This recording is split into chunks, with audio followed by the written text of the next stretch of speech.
Mais uma vez o Cruzeiro não conseguiu vencer dentro de casa. Daqui a pouco o Edu Panzi, a Natália Fiuso, o Ale Oliveira, eles estarão aqui para a gente falar sobre o jogo e sobre a situação do Cruzeiro. Mas, ô Panzi, tem uma coisa que é a minha opinião. Eu acho que o Cruzeiro não pode se desesperar. Eu entendo o torcedor cruzeirense hoje, sair de casa, imagino você, principalmente que é setorista do Cruzeiro, a pergunta o tempo todo, vai cair? Nossa senhora, e agora? Como é que vai fazer? O Cruzeiro não pode se desesperar.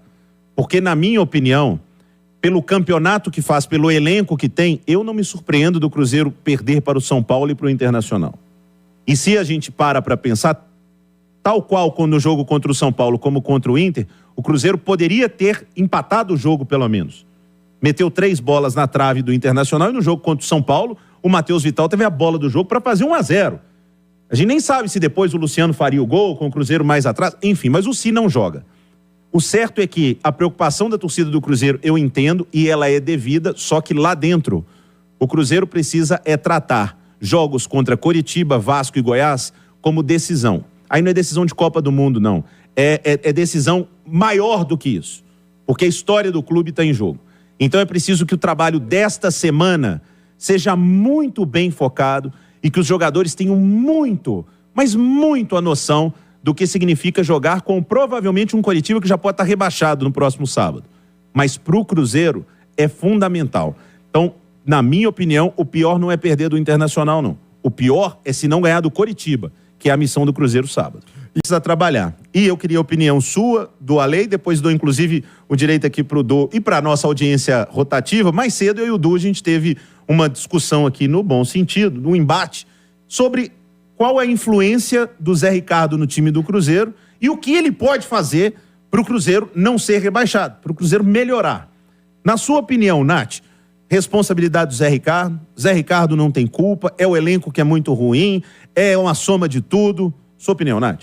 Ô, Léo, eu acho que não dá para encontrar um só vilão. Eu acho que existe um problema que vai além do comando técnico, porque a gente não pode esquecer, Cruzeiro também tinha muitas dificuldades ainda sob o comando do Pepa, talvez desempenhasse melhor ou pior em alguns momentos, mas tinha muita dificuldade em conquistar resultados. Então, acho que há algo que está além de qualquer um que fosse o treinador, que é a limitação do elenco. O elenco é ruim.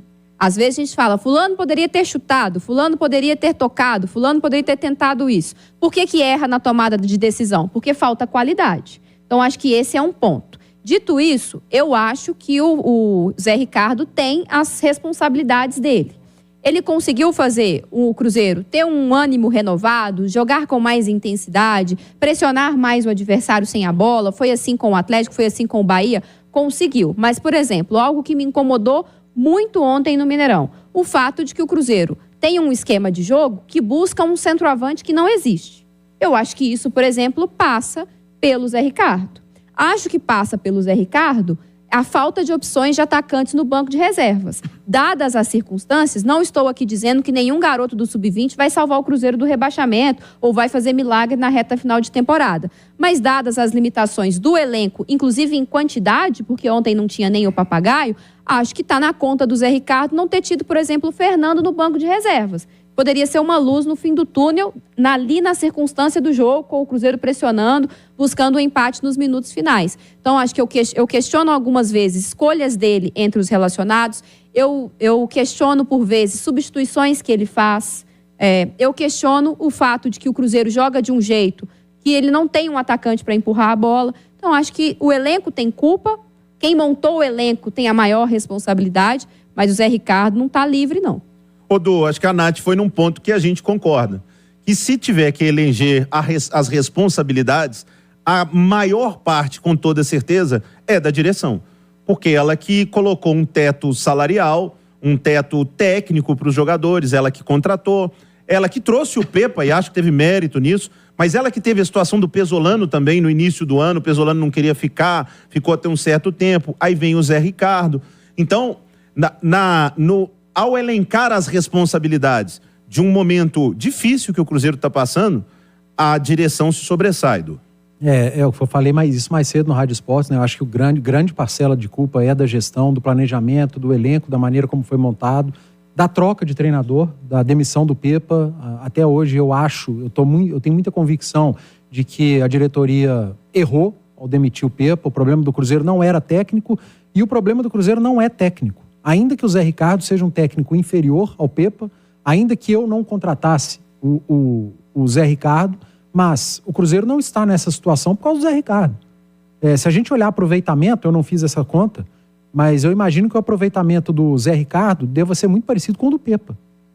O Pepa tendo mais jogos, evidentemente, mas deve ser um aproveitamento muito próximo. Estava em 45% antes desse jogo. O do Zé Ricardo. Então deve ter caído um pouco. O do Pepa foi de 38%. Se bobear, o do Zé Ricardo é melhor do que o do Pepa, que é um treinador melhor do que ele. E o aproveitamento do Zé Ricardo, Dudu, rapidamente, esse é o aproveitamento que ele entregou em maior parte da sua carreira. Então o Cruzeiro contratou sabendo desses 45%. Contratou um treinador para entregar o mínimo, talvez ele esteja entregando esse mínimo. A questão do Cruzeiro jogar de uma maneira que é para centroavante, falei sobre isso ontem na jornada, e a bola cruza demais a área, passa muito pela área e não tem esse centroavante. E, de novo, a gestão contratou o Henrique Dourado, que para mim também não justificava. Foi um erro. E o Gilberto está encostado. Foi o Zé Ricardo que encostou o Gilberto? Eu acho que não só ele. Deve ter sido uma tomada de decisão em conjunto. Enfim. Já havia acontecido com o Pepa. Pouco antes do Pepa sair, ele tinha barrado o Gilberto. Também. Tá mal o Gilberto, ninguém discute. Mas o Gilberto talvez fosse um cara, no jogo de ontem principalmente, o Cruzeiro precisou de um centroavante.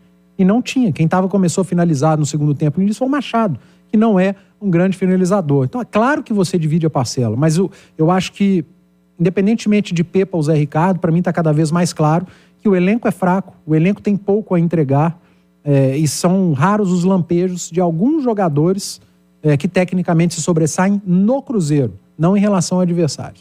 Olha, com um elenco bem mediano, com várias dificuldades, o que tem que fazer de diferente para não ser rebaixado? Eu acho que o Zé, ele tá fazendo o que ele pode na medida do possível. Por exemplo, eu tenho a informação, ninguém viu o Fernando jogar entre os profissionais. Eu tenho a informação, eu não vi também. Eu só vi ele jogar na base, onde ele foi muito bem, que é um jogo completamente diferente. Que nos treinamentos ele não tem se destacado. A ponto de o Zé preferir não relacioná-lo. Mas isso a gente não pode saber, porque a gente não viu ele atuando, a gente não vê ele no treino. Então, eu acho pouco provável que o Zé, ele tá jogando a sua renovação de contrato nesse Campeonato Brasileiro.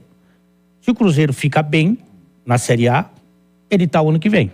Se o Cruzeiro cai, ele vai ser mandado embora. Talvez até se fique com muita dificuldade, ele cai. Então ele tá jogando a renovação. Ele pegou essa chance, como outros tantos recusaram, né? Vale lembrar.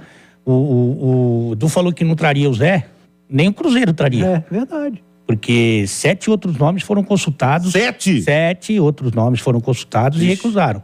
Então ele é a chance da vida dele. Você acha que se o Fernando fosse a solução dos problemas dele, ele não colocaria o cara? Eu acho que ele colocaria, mas enfim. Basicamente, eu vou falar uma coisa aqui que pode parecer até óbvia, mas o Cruzeiro tem que jogar no seu limite, em todos os momentos. Algumas vezes não vai dar. Por exemplo, o primeiro tempo do Inter, o Inter jogou bem. O Inter é melhor que o Cruzeiro. O limite se o Inter joga perto do seu limite, é bem acima do limite do Cruzeiro. Isso. São Paulo também, a mesma coisa. Então, assim, ele tem que jogar bem e torcer pro outro time não jogar tão bem. Essa é... Então, você não acha, disse aqui mais cedo, eu não me assusto tanto, é lógico que eu tô incomodado com os 37 ainda, com uma derrota pro São Paulo e pro Inter, mas são jogos que, com toda sinceridade, são times melhores que o Cruzeiro. Verdade. O que o Cruzeiro tem que tratar é que sábado ele não pode perder de jeito nenhum. É. Porque o Coritiba é um time pior que o Cruzeiro. Verdade.